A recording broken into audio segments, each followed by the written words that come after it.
Even Nag sir తో కూడా ఈ పాయింట్ లో ఆర్గ్యూ చేసినట్టు గుర్తు నాకు. లైక్ లాస్ట్ లో ఉన్నప్పుడు వాళ్ళిద్దరు ఆడతారు కదమ్మా అంటే, లేదు సార్ వాళ్ళు ఎక్కడ ఆడతారు సార్ అని. ఆడరు. ఎందుకు ఆడరు మరి? మీ టాస్క్ లో చక్రం టాస్క్ వచ్చినప్పుడు మనోడే కదా ఆపింది అందరు. అది ముందు కదా, అదే మా ప్రాబ్లం. ముందు మాట ఇచ్చి ముందు టీం ప్లేయర్ అని చెప్పేసుకున్నారు, కానీ తర్వాత మాకు అలా అనిపించలేదు. మేబీ అక్కడ ఆడినట్టు ఇక్కడ కూడా ఆడే ఛాన్సెస్ ఉంటాయి కదా. మీరు కాసేపు అట్లా ఆడింటే బాగుండేది కదా. సెకండ్ రౌండ్ లో ఎప్పుడైనా నాకేమనిపించింది అంటే, అరే వీళ్ళు కాసేపు ఆగి ఒకవేళ నిజంగా అలాంటి జరిగితే దీన్ని నెక్స్ట్ వీక్ నామినేషన్స్ లో మాట్లాడితే వీళ్ళది వ్యాలిడ్ పాయింట్ ఉంటది కదా. అసలు ఏం జరగక ముందే తొందర చెప్పే కదా నెగిటివ్ అయ్యేది.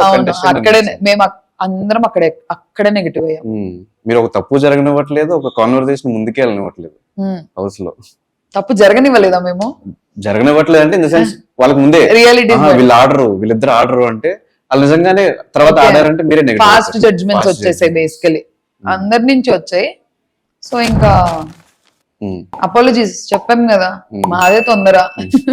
సార్ కి కూడా అదే చెప్పాం, సారీ సార్ మై బ్యాడ్ అని అన్నాను.